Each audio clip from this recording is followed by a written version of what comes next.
Hello विद्यार्थियों, स्वागत है आप सभी का एक बार फिर से आपकी अर्थशास्त्र की ऑनलाइन कक्षाओं में। तो बच्चों, आज मैं आप लोगों को बोर्ड पर नहीं बुक के अंदर से ही पढ़ा रही हूँ।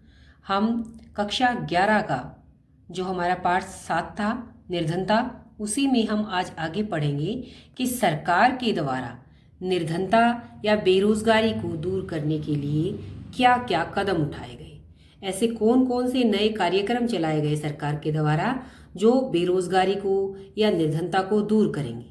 तो सरकार ने समय समय पर कई ऐसी योजनाएं हैं जिनको सरकार ने चलाया और उन योजनाओं के माध्यम से सरकार ने बेरोजगारी और निर्धनता को कम करने की कोशिश की। तो उनमें सबसे पहली जो योजना थी वो थी स्वर्ण जयंती ग्राम स्वरोजगार योजना।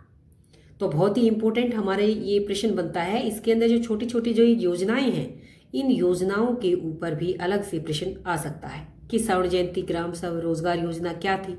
तो स्वर्ण जयंती ग्राम स्वरोजगार योजना का छोटा नाम है SGSY।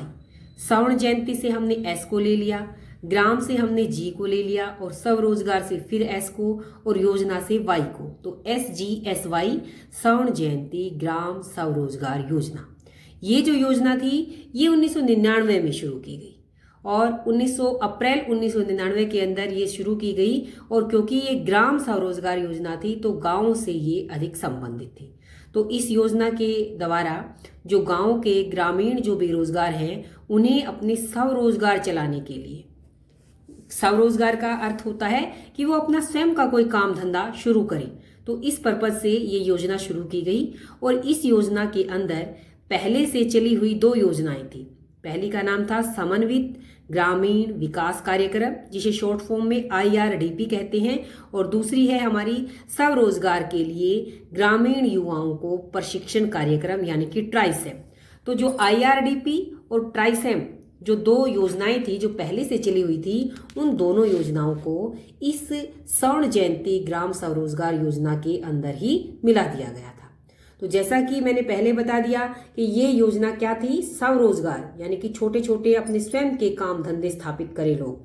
अपने छोटे छोटे ग्रुप के अंदर वो 5-5, 6-6 के लोगों के अपने ग्रुप बना लिए उन्होंने, सेल्फ हेल्प ग्रुप जिसका नाम दिया गया। और उन ग्रुपों को सरकार के द्वारा कुछ जो वित्तीय सहायता दी गई जिससे वो अपना कोई स्वयं का काम धंधा शुरू करें। जैसे कोई हथकरघे का काम शुरू कर सकता है, कोई भी काम जो मिलकर उन्हें करना आता है वो काम वो कर सकते हैं और सरकार उनकी वो काम शुरू करने में मदद करेगी। तो इस योजना का नाम था स्वर्ण जयंती ग्राम स्वरोजगार योजना, जो कि अप्रैल 1999 में शुरू की गई। इसके बाद दूसरी योजना आती है जिसका नाम है राष्ट्रीय ग्रामीण आजीविका मिशन। तो सरकार के द्वारा ही ये मिशन, ये योजना शुरू की गई थी। इस योजना को शॉर्ट फॉर्म में हम NRLM बोलते हैं। तो NRLM जो योजना है इसे आजीविका के नाम से भी जाना जाता है। तो इस योजना को क्या किया गया, सबसे पहले 2012-13 में शुरुआत में इसको 150 ऐसे जिले थे जिनके अंदर इसको लागू किया गया। और 2014-15 को फिर क्या हुआ कि 150 और दूसरे जिलों के अंदर, पहले 2012-13 में पहले 150 जिले चुने गए जहां पर इसको लागू किया गया। और 2014-15 में फिर दूसरे और 150 जिले यानी कि 300 जिले उनके अंदर इसको लागू किया गया और धीरे धीरे करके इसको पूरे देश के अंदर लागू कर दिया। जैसा कि इस के का भी नाम के अंदर ही आ रहा है कि राष्ट्रीय ग्रामीण आजीविका। तो ये जो योजना थी ये योजना भी गांवों से संबंधित थी, ग्रामीण एरिया से संबंधित थी। इसके बाद हमारी तीसरी योजना आती है जिसका नाम है संपूर्ण ग्रामीण रोजगार योजना। तो संपूर्ण ग्रामीण रोजगार योजना है, अर्थात ये योजना भी गांवों से ही संबंधित है। इस योजना की शुरुआत 1 सितंबर 2001 को सरकार के द्वारा की गई और पहले से जो योजनाएं थी जैसे जो हमने अभी पीछे पढ़ी उन सभी योजनाओं को इस योजना के अंदर ही मिला दिया गया।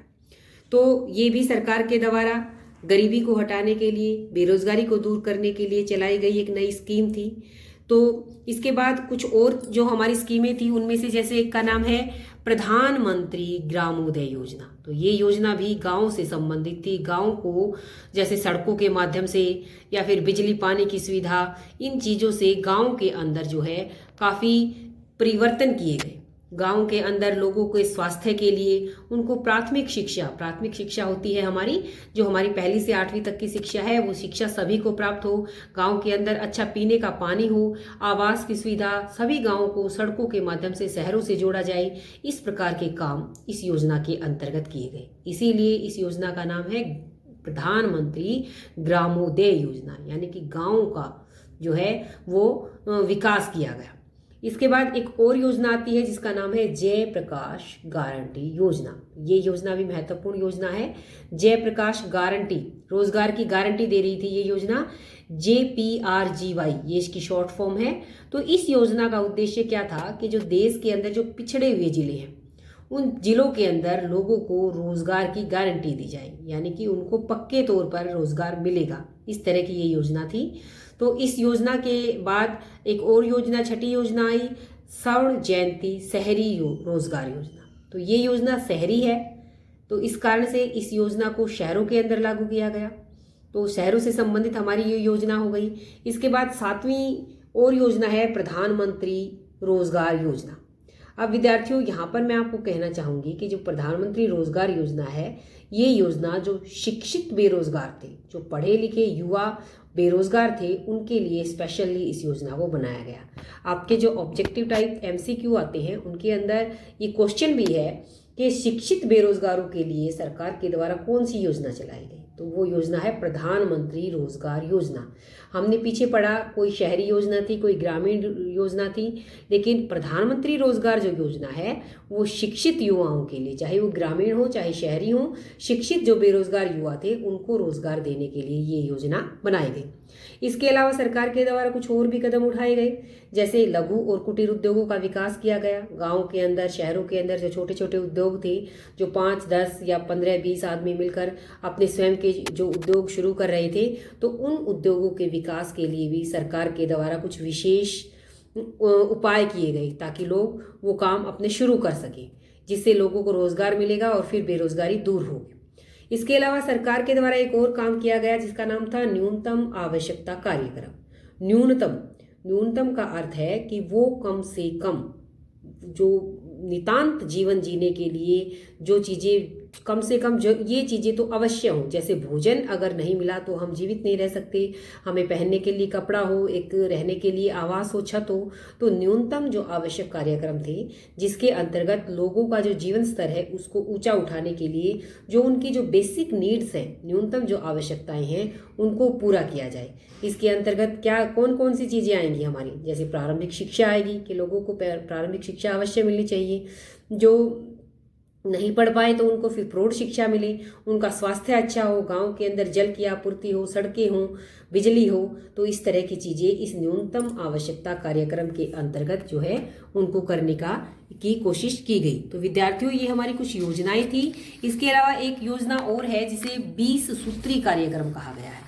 20 सूत्री कार्यक्रम का अर्थ है कि इस योजना के अंतर्गत 20 ऐसे कदम उठाए गए, 20 ऐसे काम किए गए जो गांव के अंदर, शहरों के अंदर लोगों की निर्धनता को दूर करने के लिए, उनकी बेरोजगारी को दूर करने के लिए किए गए। तो इसके अंदर ये 20 ऐसे काम हैं और ये योजना हमारी 1982 के अंदर शुरू की गई।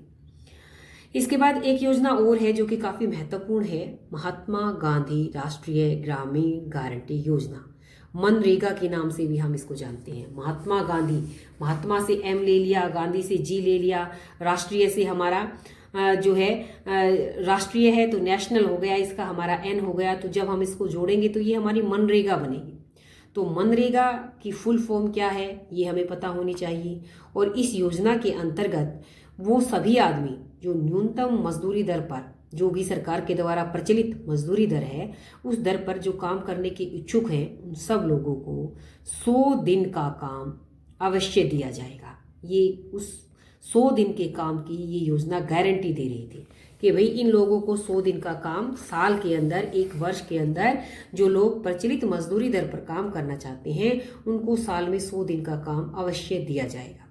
तो इस तरह से ये रोजगार की गारंटी दे रही थी कि अगर इनको ये काम नहीं मिला तो फिर इनको उस समय का बेरोजगारी भत्ता दिया जाएगा। तो ग्रामीण एरिया से संबंधित थी ये हमारी योजना, और इसे मनरेगा या महात्मा गांधी ग्रामीण रोजगार गारंटी योजना जो है इसका फुल फॉर्म हो जाएगी। तो ये हमारी कुछ 10-11 स्कीमें थी, योजनाएं थी जो सरकार के द्वारा गरीबी को दूर करने के लिए की गई। तो विद्यार्थियों, मैं आपको बताना चाहूँगी कि इस चैप्टर के जितने भी इम्पोर्टेंट हमारे कंटेंट्स थे वो सब हमने इस चैप्टर के अंदर से कर लिए हैं और हमारा चैप्टर ये अब कंप्लीट हो गया है। तो नेक्स्ट जो हमारा डे होगा उसमें हम अपनी नेक्स्ट वीडियो के साथ और अगले चैप्टर के साथ आप सभी के सामने में फिर से उपस्थित होंगी। तब तक के लिए आप सभी का बहुत बहुत धन्यवाद और उम्मीद है आपको ये सभी मेरी वीडियोस पसंद आ रही होंगी, समझ में आ रही होंगी। तो आप कमेंट करके इन वीडियोस के ऊपर मेरे को अवश्य बताएं। तब तक के लिए आप सभी का धन्यवाद।